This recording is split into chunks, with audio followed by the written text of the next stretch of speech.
Olá, queridos, tudo bem com vocês? Dando continuidade ao livro de Gênesis, hoje nós vamos meditar no capítulo 34 ao 37.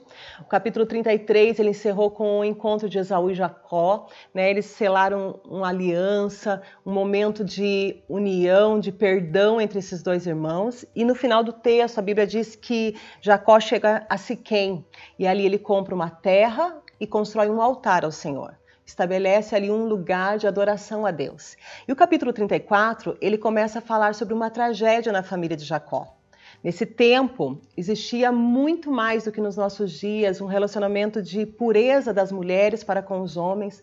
Eu citei num outro vídeo que Rebeca era virgem, né, quando ela encontrou Isaac. Isso era extremamente importante, porque a pureza, a virgindade das mulheres trariam para elas o benefício de um casamento, trariam para elas o benefício de uma família futura, uma aliança entre a sua família e uma família, né, boa que pudesse vir a se casar com ela. E agora nós vemos a filha de Jacó, que sai para caminhar, para passear, sendo tomada por Siquém, filho de Amor, né, um grande príncipe daquela cidade. Ele toma a força de Diná, a Bíblia diz que ele toma ela a força, a violenta, e tira a sua pureza. Mas esse homem, ele se apaixona por Diná. O texto diz que ele se apaixona por ela, que ele se apega a ela, e ele resolve casar com Diná. E o pai dele, para tentar consertar essa situação, porque ele sabia o problema que poderia ocasionar para toda a sua família, para toda a sua cidade, o que o seu filho tinha feito, o seu pai procura Jacó e faz uma proposta a Jacó, para que Jacó deixe sua filha casar com o filho dele, para que eles, né, de certa forma, apaziguem aquela situação, apaguem toda aquela ira, aquela indignação que essa situação poderia causar neles, e que os filhos de Jacó pudessem se relacionar com as filhas de Amor e vice-versa, selando entre eles uma aliança. Nós bem sabemos, irmãos, colocando aqui um parênteses, que Deus já tinha deixado muito claro, tanto em Abraão quanto em Isaac, que eles não deveriam estar se misturando com povos estrangeiros, que não deveria existir casamentos mistos entre eles. Mas aqui, Jacó se vê numa situação em que eu acredito que o que ele queria era simplesmente salvar a honra da sua filha, preservar a sua família, e Jacó aceita essa proposta. Porém, os irmãos de Diná, Simeão e Levi, fazem uma trama muito complicada, muito diabólica nesse momento. Eles pedem para que os homens da cidade de Siquém todos sejam circuncidados. Isso já era um costume entre eles e disseram que deveria ser assim para que eles pudessem ter esse relacionamento, essa aliança. E todos os homens daquela cidade, eles passam pela circuncisão. 3 dias depois, quando esses homens ainda estão se recuperando, ainda estão com dores, esses 2 rapazes invadem a cidade, matam Amor, matam Siquém, matam todos os homens daquela cidade.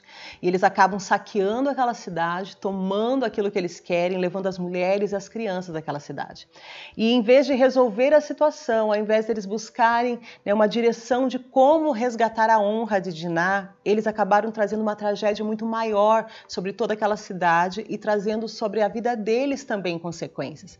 Nós vemos aqui uma desproporção e nós vemos isso nos nossos dias, irmãos, até falar na lei que quando uma pessoa bate no rosto de outra, é proporcional, né? Se alguém se vingar batendo, é proporcional o que ele fez.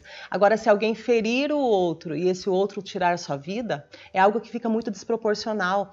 E às vezes a gente justifica, né? Vê as pessoas justificando que fizeram algo em legítima defesa, mas o que esses homens fizeram não foi uma legítima defesa da honra de Diná, mas foi um verdadeiro massacre. Eles trouxeram prejuízos terríveis, mataram pessoas inocentes que não tinham nada a ver com aquela situação, que não participaram, não compactuaram. Creio que muitos deles nem sabiam o que tinha acontecido e esses homens, tomados pela ira, pela revolta, acabaram matando muitos inocentes. E no final do texto, Jacó lhe diz assim a Simeão e Levi: vocês arruinaram a minha vida, serei odiado por todos os povos dessa terra, pelos cananeus e pelos ferezeus. Somos tão poucos que eles se unirão e nos esmagarão. Eles atacarão toda a nossa família e será exterminada. Mas eles disseram: por um acaso nós deveríamos permitir que nossa irmã fosse tratada como prostituta? Ainda vendo tudo que eles tinham feito, eles justificaram a atitude deles como se estivesse correta. No capítulo 35, nós vemos Deus mandando esse povo, né, Jacó, retornar a Betel. E quando Jacó vai retornar a Betel, ele faz algo muito bom. Ele pede que todos se livrem dos seus deuses. O povo já estava começando, né? Seus descendentes já estavam começando a se misturar, pegando deuses, adorando outros deuses, e ele manda eles se livrarem de todos esses deuses. E quando ele chega a Betel, ele levanta um altar ao Senhor. E nessa cidade, né, Deus dá mais um filho à sua mulher Raquel. Porém, Raquel morre no parto. No segundo filho, chamado Benjamim, Raquel acaba, né, morrendo durante o parto e Jacó acaba perdendo a sua esposa amada. Nesse mesmo capítulo, nós vemos também a desonra vindo sobre mais uma parte da família de Jacó. O que me chama a atenção, irmãos, é que a palavra de Deus, ela mostra todas as situações que aconteceram dentro das famílias, mesmo dos homens de Deus. Jacó era um homem de Deus. Se a gente for tentar analisar quais foram as falhas dele como pai, o que ele teve a ver com o que os seus filhos fizeram, talvez a gente fique colocando culpa sobre ele, mas eu percebo que Deus permite que essas coisas estejam na sua palavra para que a gente possa entender que mesmo no meio das famílias, das melhores famílias, acontecem algumas situações que às vezes fogem do controle dos pais. E aqui nós vemos mais uma situação. Rúben, mais um filho de Jacó, acaba se deitando com a sua concubina, Bila, e isso fez com que Rúben, que era o primogênito, perdesse o direito da primogenitura. Mais adiante, no capítulo 43 de Gênesis, mais ou menos, nós vamos ver o texto citando que Rúben perdeu o direito da primogenitura porque ele deitou com a concubina do seu pai, ele desonrou o seu pai. O texto, o final do capítulo 35 fala sobre a morte de Isaque aos 180 anos, na sua velhice, e diz que Esaú e Jacó se separaram. O capítulo 36 fala dos descendentes de Esaú e esses dois irmãos que tinham se reconciliado, né, que tinham, de certa forma, deixado todo o passado para trás, tinham se perdoado, agora eles precisam se separar, mas não mais por brigas, não mais por situações adversas, mas porque eles estavam enriquecendo tanto que a terra já não comportava a riqueza desses dois. Então eles se separaram, se dividiram e foram para regiões diferentes. O capítulo 37 já começa falando sobre um dos personagens mais maravilhosos do livro de Gênesis, que é José. O filho que Jacó teve com Raquel, o primeiro filho dele com Raquel. Nós já falamos sobre a história desses dois, que ele amava Raquel, ele trabalhou 14 anos por essa mulher, e o primeiro filho que nasceu dela foi o filho com o qual ele mais se apegou. A Bíblia diz que ele se apegou com José, que ele amava José mais do que todos os outros, e ele não deixou isso encoberto, ele não deixou isso guardado no seu coração, mas ele deixou muito transparente, muito claro aos seus filhos a sua preferência por José. A Bíblia diz que ele tinha uma túnica colorida, uma túnica diferente, e os seus irmãos começaram a odiar José porque viram a preferência do seu pai. Um grande risco que o pai acaba colocando o filho muitas vezes é de demonstrar a preferência. A gente fala às vezes que toda família tem às vezes um filho que é mais chegado, um filho que é mais apegado, e às vezes não é só por preferência, mas é por afinidade, porque pensa parecido com o pai, porque gosta das mesmas coisas. Mas esse homem, apesar de ser um homem de Deus, ele cometeu uma falha. Ele deixou muito escancarado a sua preferência por José. E isso despertou a ira dos seus irmãos, fez com que os seus irmãos o invejassem.